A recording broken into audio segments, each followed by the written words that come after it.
2, 1. What in the hell? I can't see the keyboards. I can't even see. Oh, It's showtime. Do you find those after dinner games between the generations exciting? Here's my favorite, Monopoly. Monopoly on the Truth. To play Monopoly on the Truth, all you need to do is to think that your opinion is better than everyone else's, and you don't even need a playing board, okay? Okay, Boomer. Well, actually, it's not okay. Because though Monopoly on the Truth is exciting and agitating and aggravating and... Stop! Okay, Boomer. Okay, Boomer. Okay, Boomer. Okay, Boomer. Okay, Boomer. In this installment of OK Boomer, 2 Salukis return to their college days. What the hell's a Saluki? Oh, you'll find out as I return to the campus of Southern Illinois University, Carbondale. My guest is Flint Cheney of Chattanooga, Tennessee. I also live in Chattanooga, but made a recent trip to Carbondale, Illinois. Right now, I'm sitting at a picnic table at campus docks on an overcast day. I had my jacket over my head because I couldn't read the screen. And, Hey there. Okay, there's another Saluki. Okay, we're at Campus Lake. You're an SIU grad, and you went to SIU in the 90s. Tell me what college life was like back then. Oh man, it was fantastic. You know, there's lots to do. You just meeting everyone. You know, a lot of it was before this whole social.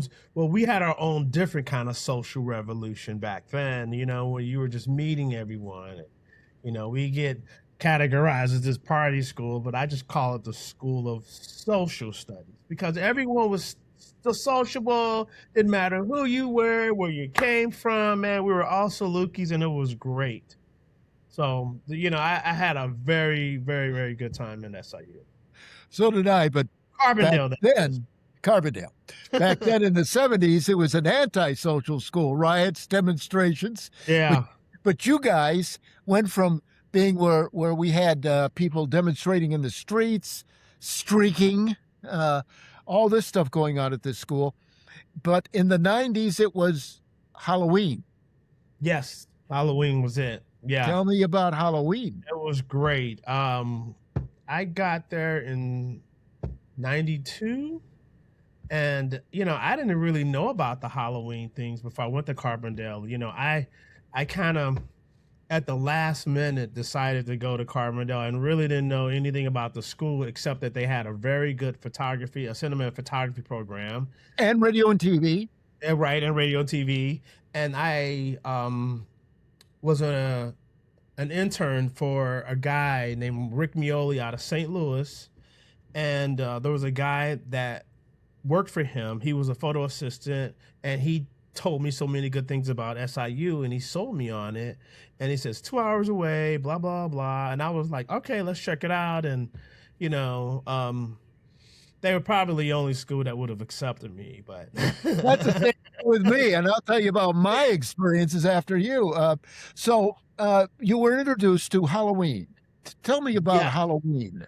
Oh, so Halloween. Yes, I'm so sorry. That's okay. You're a Saluki. You can't do any wrong. When I remember it was like fantastic for me. One of the first Halloweens, it was the first or the second one, but they all kind of meshed together because they were all equally great until people started getting maced. But that's later on. But the first Halloween was like fantastic, and you heard about it the closer you got to it because I didn't really know anything much about Carbondale until I got there. I mean, I pretty much got my apartment like the week before. So I learned about Halloween as close as you got to Halloween, and I was dressed up as a ninja and everything, and it was great. I stumbled across an all Japanese party, and me being a ninja, it was like, how where does that happen? And then it was just, everyone was just having a good time on the street. I mean, you know, everyone was having a good time on the street, on the strip and everything. And it was just classic. Everyone was having fun, drinking, partying, just whatever. It was, everyone just having a good time. No fights, nothing, none of that. I mean, but then people start running up and down the streets, and you get young kids, being young kids, but everyone was epic, and they tried to make changes on things where they tried to send the students home that lived in the dorms, and they were trying to mimic, like trying to cut down the partying, and a lot of times it was the people from outside coming to party. That's what it was. I mean, we were happy to party, but it wasn't us locals making all the hoopla, maybe just a little bit, but not as much. But every Halloween was great. One of the Halloweens, I was a ninja again, and man, the cops came out just macing like stormtroopers. Oh, yeah. What was that like? Oh, was that 97? That was my last one there, I think. Oh man, you could just smell mace in the air. But it was like fun. It's like Halloween perfume to me, because it was going to be one of those things that's going to live on. Right, it's going to be another SIU classic Halloween story that will live on. I'm happy to share it with you. Well, thank you. Now, when I was going to SIU from 1970 to 1974, it was Halloween all year round. Right. Wow. There we go. Yeah, the university was closed down because of rioting in 1970 after the Kent State National Guard fired on Kent State students and killed some of them. And there was a riot in Delight Morris. The president shut down the university in the spring, and I got here in the summer to register, and I got off the Illinois Central train and walked down South Illinois Avenue, and every single window and door was covered with plywood. Wow. And things were quiet, but then when I got there in the fall, I could see some of the things going on. I was staying at the tower, Schneider Tower, and I saw a note on the board saying there's a kegger. I was always available for a kegger. Right. Well, what happened is I went out to where the temporary blue barracks are, which are still there, but they're not as blue. Right. And there was an SIU bus that came up. We got on the bus, and in the back of the bus were kegs of beer on ice. And they took us to Ferncliff State Park, and we got smashed, and they took us all back. That was their way of keeping, us from rioting. Right. And then you go on Saturday or Friday night, you go into a bar. 1910 American Tap was my favorite. You come out 2 hours later, and the entire street was covered with students, and there were police with batons, and and they were just standing by. So there were sanctioned street parties, there were unsanctioned street parties, there were mini riots, the Battle of the Overpass with students fighting the police on the overpass and other things like that. Based on a lot of this stuff, I wrote a novel about SIU. Did you know about that? Did not. See, nobody at SIU knows that. More people in Chattanooga know about me writing this novel than people. I go here and go, well, did you read the novel? Novel?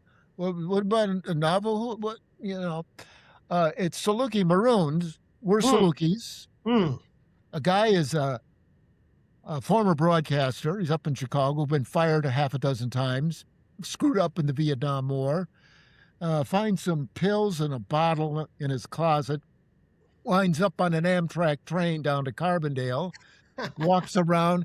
He hears noises like riots. He sees Feiner building a big hole in the ground where Feiner was. And he's wondering what's going on. Then he comes here to Campus Lake, crawls underneath some canoes, falls asleep in 2012, and wakes up in 1971. He's a student, and now he has to clean up his grade point, start all over. And he was a radio and TV student. Now, the thing is, that is partially autobiographical because I wasn't a good student either. Right. Yeah, and so I got in, and I made C's until my junior year. I was in Air Force ROTC. Well, I found out Air Force ROTC was one of the top programs in the Air Force here at SIU. Okay, and then I learned how to fly, and I heard that SIU was one of the top aviation schools in the country. And I was a radio and TV major, and it was one of the top 5. Right. And that's what I heard about Carbondale, too. I mean, the cinematography program, that's what I heard. The whole communications building.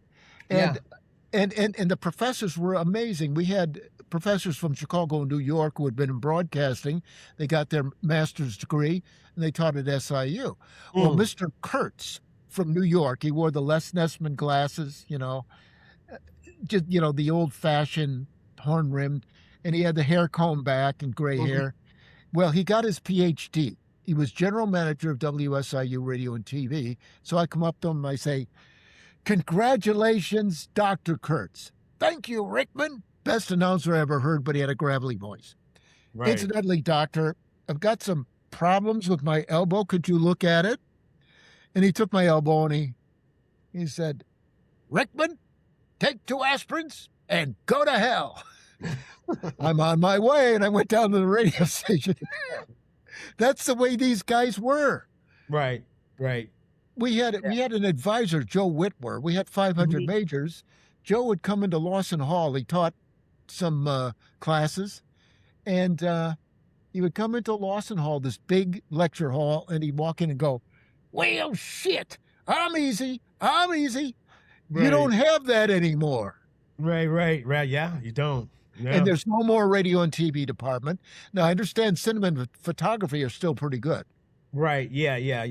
I haven't kept in touch with my old teacher, Dan Overturf, but I had great memories there. Great all around staff, Chuck Swelland, Dave Gilmore, rest in peace. Gary Kolb was fantastic. Just, Fern was great.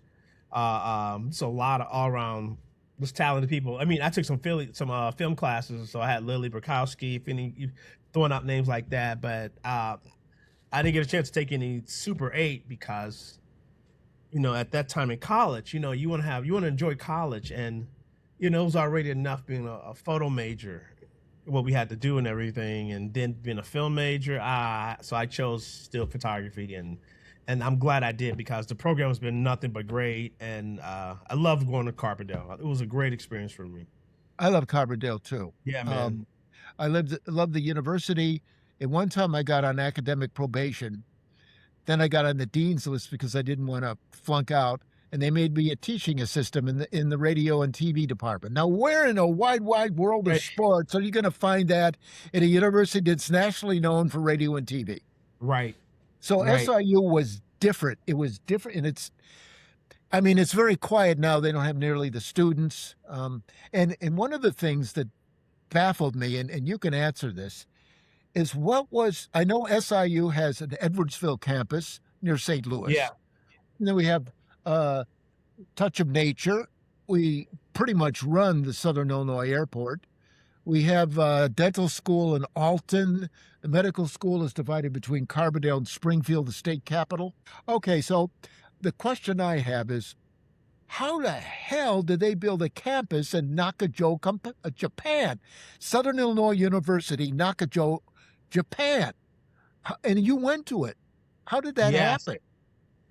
I grew up in being into Asian culture, study martial arts, Bruce Lee fan, Sonny Chiba and all that stuff.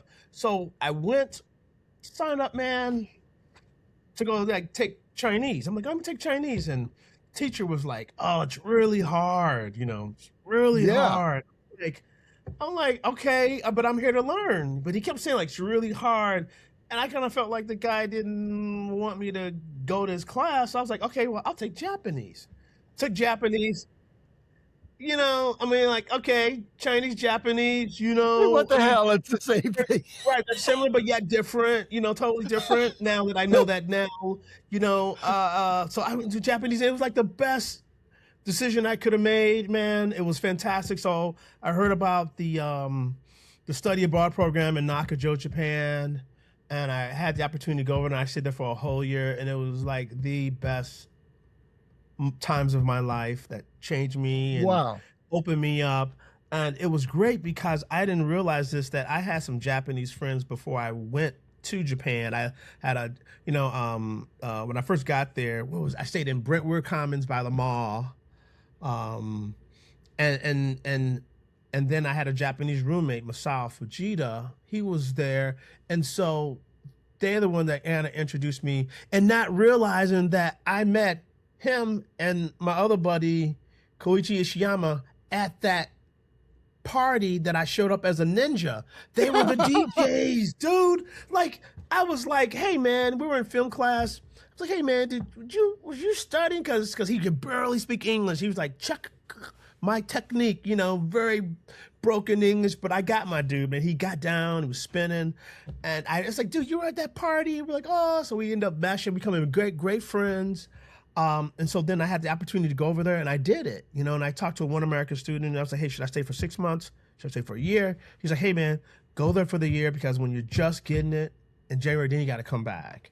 So I'm like, bam, I'll stay there for the year. And it was just fantastic. And what that happened is all my buddies, Masao and Koichi, all those guys, they went to that Nakajo campus first, learned English, learned what they could learn in English there, and then came to Carbondale, right?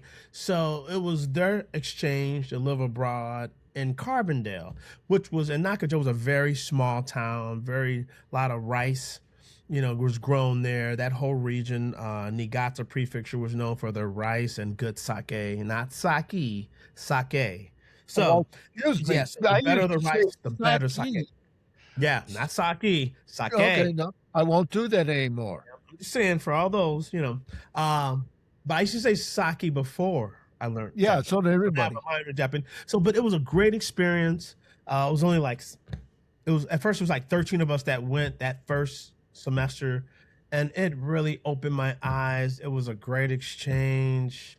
So I welcome anyone that has the opportunity to study abroad while they're in college to do it. Okay, Boomer. And that ends part 1 of our college reminiscence. Both Flint and I are Salukis. I was a radio and TV major at Southern Illinois University in the 1970s, and Flint was right next door, but 20 years in the future in cinema and photography. As for part 2, do you remember that outrageous film made in the 70s called Animal House starring John Belushi? And he wore this sweatshirt with the word college spelled on it. Well, that sweatshirt was made in Carbondale, and Belushi visited the university and his brother Jim Belushi, who was a student in the theater department. And guess what? Animal House was based on an SIU fraternity. We'll hear about that in our Saluki Reminiscence Part 2 coming soon. And oh yes, John Candy was in Carbondale too. We'll hear about him. So join us again soon on OK Boomer. I'm Robert Rickman, your Boomer in Chief.